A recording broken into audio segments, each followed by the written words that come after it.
the night the silence broke. Before we dive into this nightmare, Hayardson, if you crave the darkest truths, hit subscribe, like this video, and leave a comment. Because once this story starts, there's no turning back. The call came in just before dawn, when the city was still half asleep and the streets smelled of rain and rust. A jogger had found something tangled in reeds beneath the old harbor bridge, something that didn't belong there. By the time police arrived, the tide was creeping back in, trying to erase what had been hidden for 25 years. The body was incomplete, bones bleached pale by time, a torn jacket sleeve snagged on a concrete piling, and a ring, gold, scratched, unmistakably human, still clinging to a finger that no longer had a name. Detective Mara Ellison stood at the edge of the water, hands buried in her coat pockets, staring down at the remains. She'd been on the force long enough to recognize the weight of a moment like this. Cold cases didn't announce themselves politely. They clawed their way back into the light, dragging old sins with them. "This matches the site," the forensic tech said quietly. "Same location as the Mercer disappearance. Same depth, same current." Mara closed her eyes. The Mercer case was legendary. A college student vanishing after a late shift at a waterfront diner. No witnesses, no suspect, no body, just a city left with rumors and a family that never stopped waiting. Evan Mercer had been 22 years old when he disappeared. By mid-morning, the evidence tent was up, and the press was already circling like vultures. Mara ignored them, focusing instead on the ring. She'd seen the photos in the archives. Evan wearing it in a graduation picture, his smile easy, unaware of what waited for him. "Get this to the lab," she said. "Priority DNA." The words felt strange in her mouth. 25 years ago, DNA had been a whisper of a promise. Now it was a weapon. Across town, in a quiet retirement complex, Thomas Hale was eating breakfast when the news broke. He turned up the volume as the anchor spoke, her tone measured but electric. "Human remains recovered near the old harbor bridge this morning, believed to be connected to a decades-old missing persons case." The fork slipped from his fingers and clattered onto the plate. Thomas stared at the television, heart pounding, the room suddenly too small. He told himself it was nothing. Old bones, old stories. The past stayed buried. It always did. Back at headquarters, Mara and her partner, Detective Lucas Reed, pulled the Mercer files from storage. The cardboard boxes smelled like dust and neglect.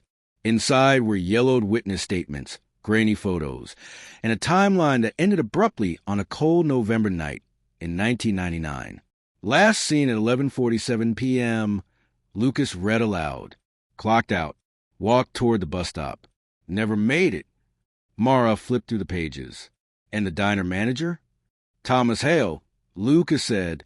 "Interviewed twice. Clean record. Solid alibi. He closed up that night with 2 other employees." Mara paused. The name lingered. "Where's he now?" "Retired. Lives 10 miles out. Quiet life." Quiet lives were often the loudest liars. The lab results came faster than anyone expected. Technology had turned weeks into hours. Mara stood behind the glass as the forensic analyst laid out the findings. "The DNA matches Evan Mercer," analyst said, "confirmed through familial comparison. There's no doubt." Mara exhaled slowly. "Cause of death?" "Blunt force trauma to the skull. Repeated strikes. Not accidental. Murder." The word rippled through the department like a shockwave. A missing persons case had just become a homicide, and the clock started ticking all over again. They reopened interviews. Old witnesses were dragged back into fluorescent-lit rooms to relive nights they'd tried to forget. Some memories had softened. Others had sharpened with guilt. One former co-worker remembered Evan arguing with someone outside the diner.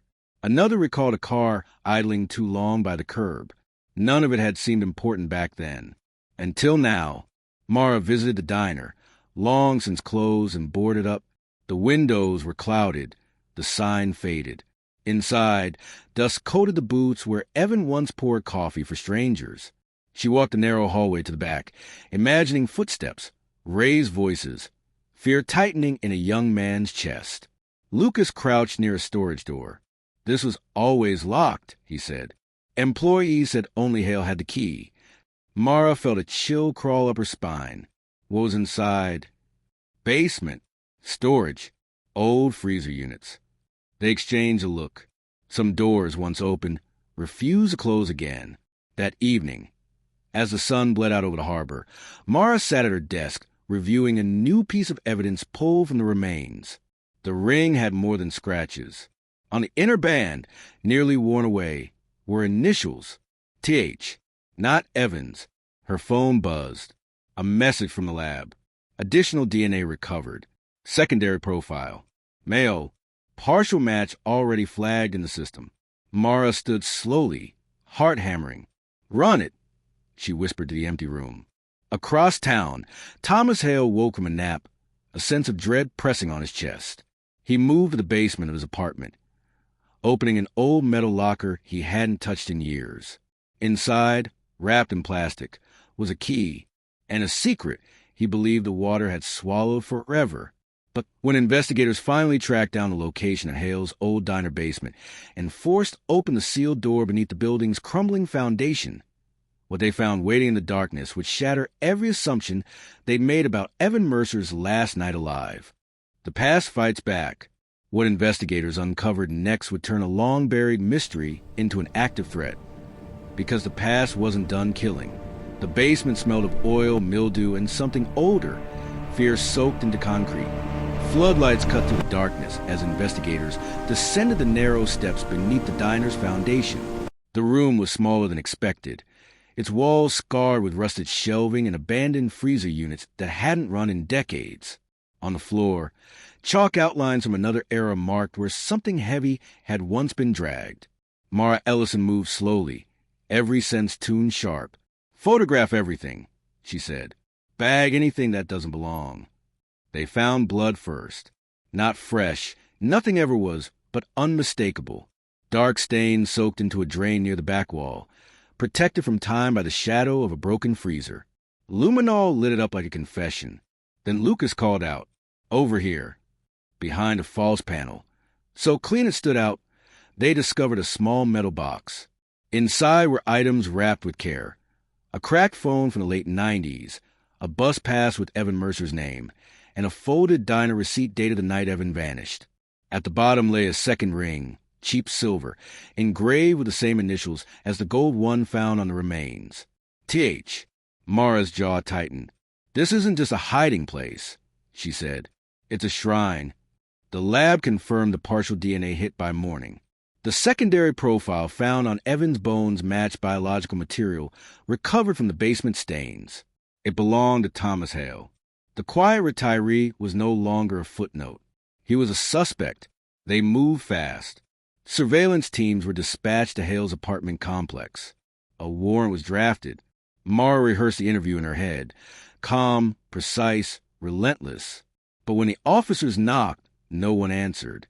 Hale's apartment was neat to the point of obsession. Dishes washed. Bed made. Television still warm. In the bathroom trash, they found hair clippings and a box of hair dye. In the closet, half the clothes were gone. "He knew," Lucas said quietly. On the kitchen counter sat an envelope addressed to no one. Inside was a newspaper clipping from 1999. The headline circled in red, "Student vanishes after late shift." Beneath it, a handwritten note trembled with age. "I tried to do the right thing." The city felt smaller after that. Every street seemed like a potential escape route. Every anonymous face a threat. Mara ordered alerts issued nationwide. Hale's photo, older now, eyes dull by time, flashed across screens. Then the calls began. A woman in Oregon claimed she'd worked for Hale briefly in the early 2000s at a roadside cafe he managed after selling the diner. She remembered him losing his temper over nothing. Remembered a young dishwasher who quit suddenly after a fight in the basement. Another tip came from a man in Nevada. He'd shared an apartment building with Hale years ago. One night, he'd heard screaming through the walls. The next morning, the neighbor was gone. No bodies had ever been found. Mara felt the case shifting beneath her feet. Evan Mercer might not have been the first. Late that night, As rain lashed the precinct windows, the lab called again.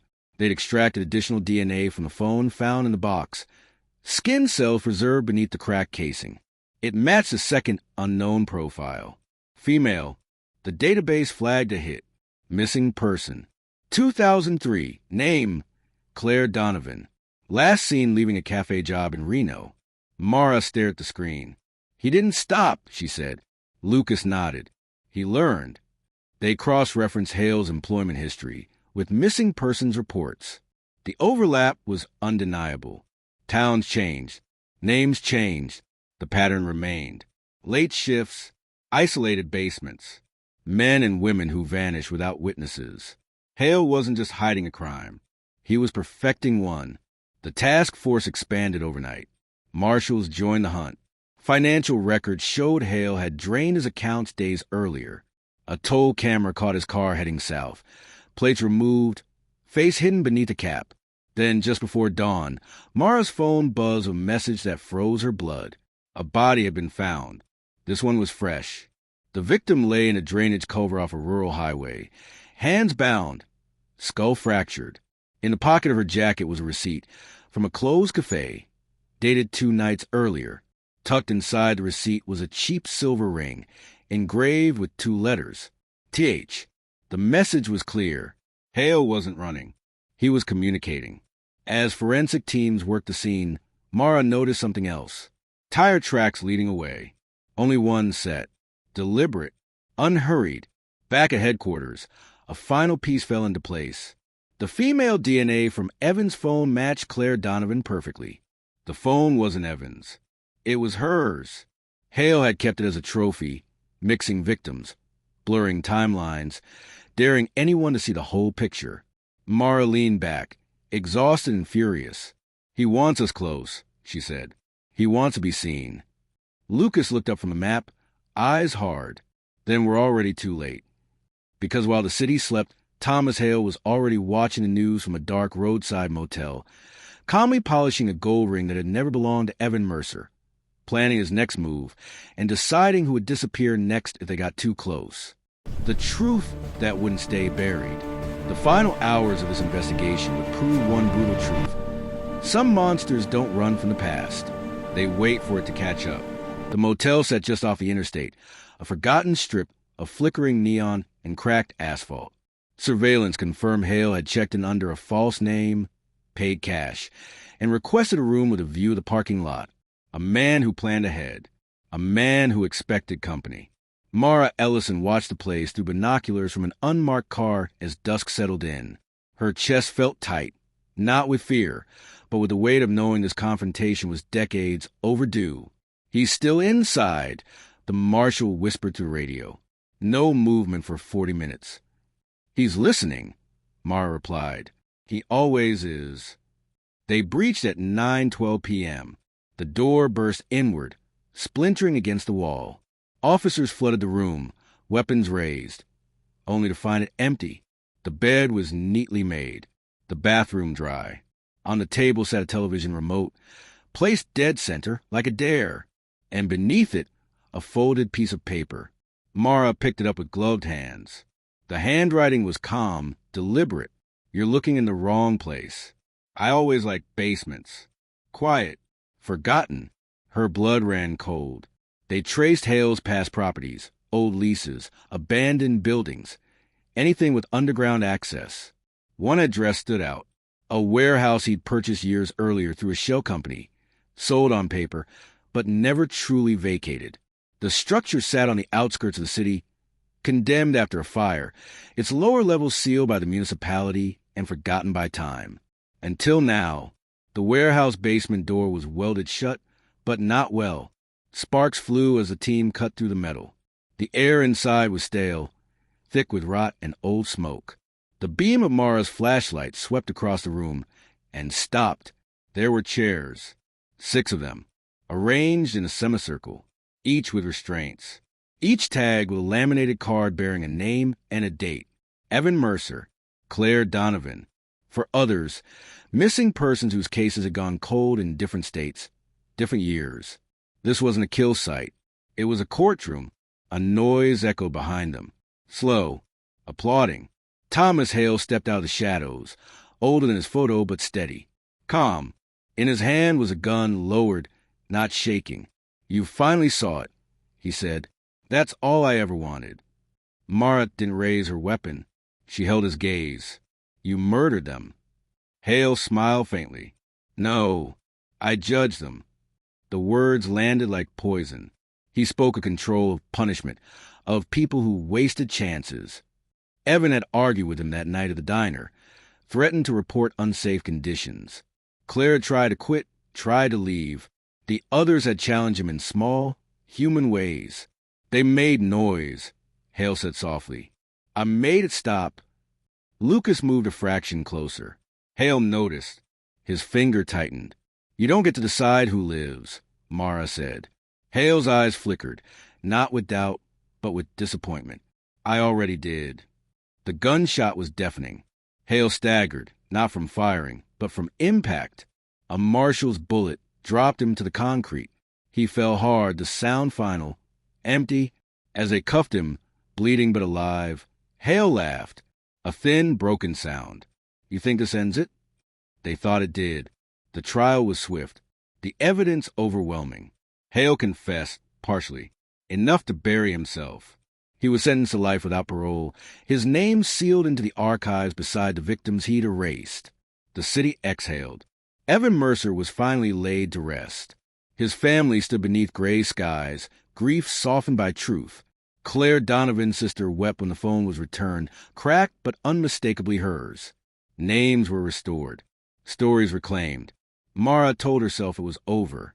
3 months later, a jogger found a body near a riverbank 2 states away. Bound hands. Blunt force trauma. No ID, but tucked inside the victim's pocket was a diner receipt, recently printed, and a cheap silver ring engraved with 2 familiar letters. TH. The DNA didn't match Hale. The signature did. Investigators would later determine the truth. Hale never confessed. He hadn't worked alone. Someone had watched, learned, continued, and as Mara stared at the evidence photo on her desk, one thought echoed louder than any siren. Cold cases don't always stay cold, and justice doesn't always end the story.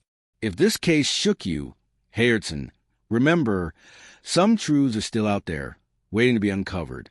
Hit subscribe, because the next story might be closer than you think.